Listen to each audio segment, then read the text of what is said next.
Style attribute का काम क्या होता है? स्टाइल का मतलब होता है कि हमारा जो ये कंटेंट है ना बीच में, ठीक, इसमें एक स्टाइल देना। ये स्टाइल किस टाइप का हो सकता है? कलर का हो सकता है। इसका कलर चेंज कर दें, इसका फॉन्ट चेंज कर दें, इसकी साइज चेंज कर दें, और भी बहुत सारे होते हैं। ठीक, तो स्टाइल के अंदर ये सारा कुछ होता है, हम दे सकते हैं। जैसे कि अगर इसको रन कराते हैं, ठीक, तो यहाँ पर अभी आपको एट्रीब्यूट कौन सा दिख रहा है?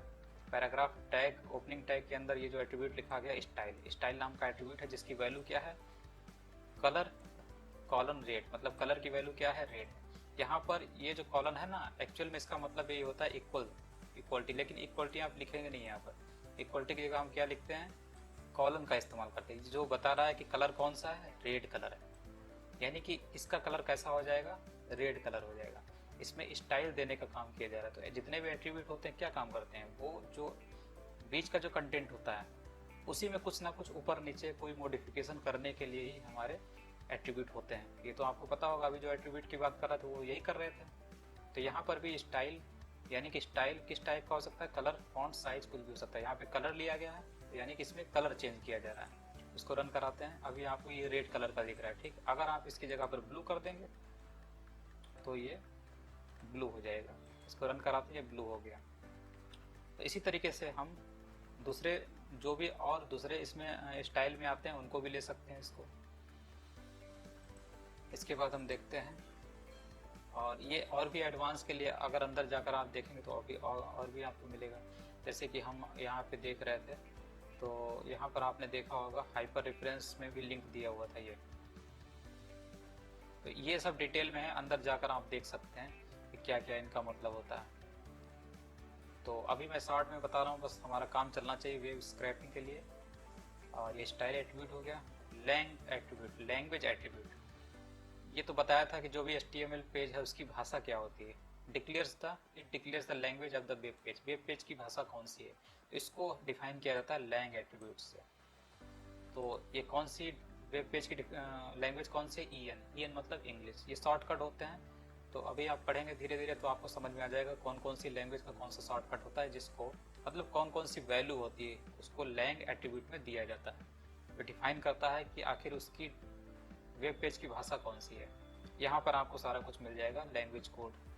और उसी तरीके से टाइटल एट्रीब्यूट होता है, तो ये भी पैराग्राफ में दिया गया है कि टाइटल एट्रीब्यूट्स का क्या मतलब होता है। एक पढ़ा था टाइटल टैग, वो दूसरी चीज़ होती है। टाइटल टैग जो होता है वो ऊपर में होता है, जैसे कि हमारा ये मान लीजिए, ठीक है, तो ये न्यू टैब क्या है? ये टाइटल टैग है। जैसे कि अगर आप इस पर राइट क्लिक करेंगे तो पेज सोर्स देखिए, यहाँ पर जो टाइटल लिखा हुआ है ना, टाइटल, ये हेड टैग के अंदर जो टाइटल टैग है इसमें न्यू टैब लिखा है।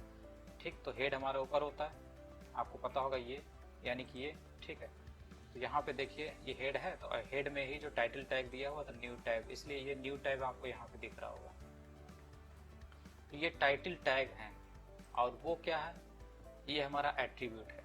ठीक, ये हमारा एट्रीब्यूट है। ये क्या होता है? एक प्रकार का टूल टिप होता है, मतलब जब इसके ऊपर हम माउस ले जाएंगे इस वर्ड के ऊपर, तो ये हमें दिखाई देगा कि आखिर इसका मतलब क्या है। जैसे कि इसको हम मान लीजिए करते हैं, ठीक, और अभी इसको रन कराते हैं, और देखिए इस पे कहीं भी हम ले जाते हैं तो देखिए क्या लिख कर आता है। ये लिख कर I am a tooltip, छोटा दिख रहा है, थोड़ा सा बड़ा कलर, ये देखिए लिख कर आ रहा आई एम टूल टिप। फर्क नहीं पड़ रहा है क्योंकि टूल टिप की साइज अभी इतनी ही है, तो कहीं पर भी ले जाएंगे तो I am tool tip, I am tool tip. ये इसलिए दिखा रहा है क्योंकि जो पैराग्राफ था, ठीक है, जिसका कंटेंट यहाँ से यहाँ तक था, ठीक, तो इस पैराग्राफ का एट्रीब्यूट क्या है? एक एट्रीब्यूट है टाइटल, जिसकी value I am a tooltip. तो ये चीज़ जो होती है, यहाँ पर आप जब माउस करेंगे तो आपको दिखाई दे रही है। तो बस इसी चीज़ के लिए होता है। और अगर जैसे यहाँ पर ये H2 जो है टैग है, तो H2 टैग जो है, तो इसमें भी आपको यहाँ पर जब आप करेंगे, ये जो शब्द लिखा हुआ है, ठीक है, इसके ऊपर करेंगे माउस तो आपको यही चीज़ दिखाई देगी, आई एम हेडर। यहाँ पर आप कुछ अपने तरफ से लिख दीजिए, आई एम, मान लीजिए मैं अपना नाम लिख देता हूँ, तो क्या होगा? अब अगर आप इसके ऊपर रन कराएंगे, तो इसको रन कराइए, तो देखिए यहाँ पे ले जाएंगे तो लिखे क्या लिख रहा है? आई एम अरविंद आ रहा है। ठीक, तो यहाँ पर ये चीज़ आ रही लिख के। तो ये टूल टिप का क्या काम होता है? इस कंटेंट की मदद करना होता है कि एक्चुअल में किसी इसकी कोई हिडन इंफॉर्मेशन यहाँ पे पता चल जाती है, ऐसे करके करते हैं। टूल टिप का यही काम होता है, टाइटल का। इसको टूल टिप भी कहते हैं, जो ऊपर आता है। ये बोल रहा है कि लोअर जो एट्रीब्यूट होते हैं वो does not, HTML standard does not require lower case attributes name. जो एट्रीब्यूट के नेम होते हैं, जैसे हमारा अभी टाइटल था, इसको पढ़ रहे थे, ठीक है, तो ये एट्रीब्यूट है, ठीक है, जिसको पैराग्राफ में इस्तेमाल किया गया, और अंदर जो है H1 टैग और H2 टैग, इनमें भी इस्तेमाल किया गया है, हेडिंग टैग में भी इस्तेमाल किया गया था अंदर। तो ये जो टैग होते हैं, ये जो एट्रीब्यूट होते हैं, इनको ज़रूरी नहीं कि आप स्मॉल लेटर लोअर लेटर में लिखिए, इसको कैपिटल लेटर में भी लिख सकते हैं। लेकिन W3 कहता है कि आपको हमेशा लोअर केस लेटर्स वाले एट्रीब्यूट का इस्तेमाल करना चाहिए, यानी कि आपको अपने एट्रीब्यूट, जो एट्रीब्यूट होते हैं, उनको हमेशा लोअर केस में लिखना चाहिए। तो ये रिकमेंड करता है। और इसमें यहाँ बताया जा रहा है कि जब भी आपको एट्रीब्यूट लिखना है, जैसे हाइपर रेफरेंस है, ठीक है, इसकी वैल्यू लिखनी है, तो आप इसको हमेशा कैसे लिखेंगे, इसको हमेशा डबल कोट्स में ही लिखेंगे। और डबल कोट में नहीं लिखेंगे तो आपका आंसर तो सही आएगा, लेकिन ये ठीक नहीं होता, इसलिए अच्छी प्रैक्टिस नहीं मानी जाती। तो ये चीज़ इसमें बता रहा है, जैसे कि यहाँ पर बोल रहा है टाइटल। ये एक चीज़ और बताया इसने बोला कि इससे भी आपका आंसर आ जाएगा, ठीक। तो अगर इसको हम रन कराते हैं तो देखिए,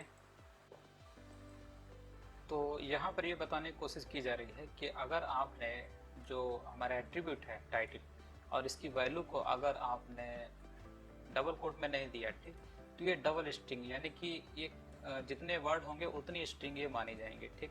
तो उसमें जो सबसे पहली स्ट्रिंग होती है उसी को वैल्यू के रूप में माना जाता है, बाकी सबको इग्नोर कर दिया जाता है। जैसे कि अगर आप यहाँ पर और भी लिख दीजिए, ठीक है, मान लीजिए हम लिख दिए मार्केट, ठीक है, मार्केट लिख देते तो इसको भी इग्नोर किया जाएगा और यहाँ पर आपको दिखाई नहीं देगा। जैसे ये टूल टिप होती है, तो ये पहला जो यू कैन नॉट ओमिट, ये वाली लाइन है ना, तो अगर इसके ऊपर हम क्लिक ऐसे हवर करेंगे, ऊपर माउस ले जाएंगे, तो देखिए अबाउट लिख के आ रहा है, बाकी नहीं आ रहा है, ठीक, क्योंकि इसमें 3 स्ट्रिंग आ गई ना, 3 स्ट्रिंग आ गई, इसलिए इसको एक कंप्लीट स्ट्रिंग बनाने के लिए हमें इसे डबल कोट में डालना पड़ता है। अब इसको अगर हम डबल कोट के अंदर डालते हैं तो देखिए सारा हमारा तीनों ये चीज़ें लिख कर हमारी टूल टिप के रूप में आ जाएंगी। अब देखिए इसके ऊपर क्लिक करेंगे, इसको रन कराते हैं, रन करा दिया। अब इसके ऊपर देखिए करके, देखिए पूरा लिख के आ रहा है अबाउट W3 स्कूल्स मार्केट, कहीं भी करिए, यानी कि इस पैराग्राफ में, ये जो पैराग्राफ के अंदर जो कंटेंट है, इसको आप कहीं भी यहाँ पर करिए, क्योंकि यही दिखा रहा ना, यहाँ पर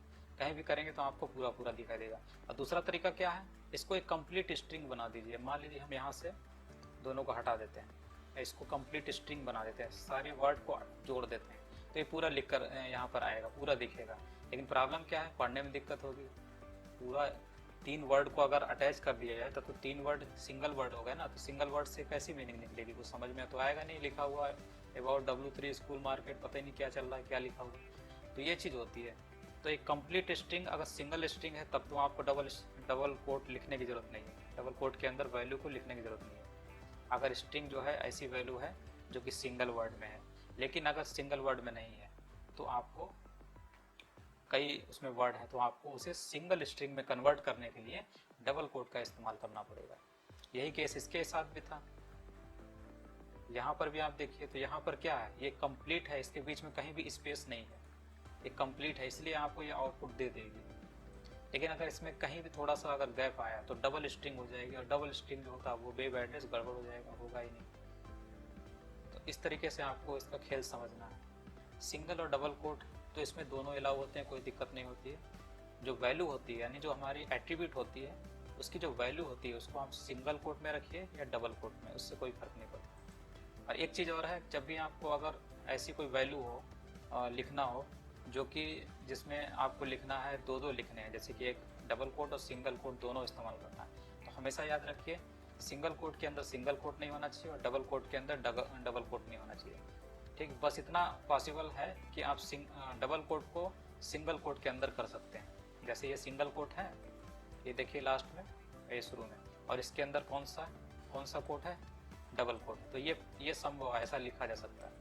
लेकिन दोनों एक जैसे नहीं होना चाहिए, यहाँ पे ये डबल कोट हो जाए और ये बाहर वाले भी डबल कोट हो जाए, अंदर वाले डबल कोट हो जाए, बाहर वाले भी डबल कोट हो जाए, तो ये नहीं चलने वाला, ये गलत हो जाएगा। और ये भी पॉसिबल है कि बाहर वाला डबल कोट कर दीजिए, अंदर वाला सिंगल कर दीजिए, ठीक, ये भी पॉसिबल है, लेकिन सेम नहीं होना चाहिए।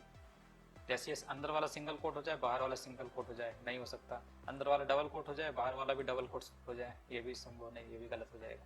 ये उसकी समरी दी हुई एट्रीब्यूट्स की, तो आप यहाँ से ट्राई कर सकते हैं।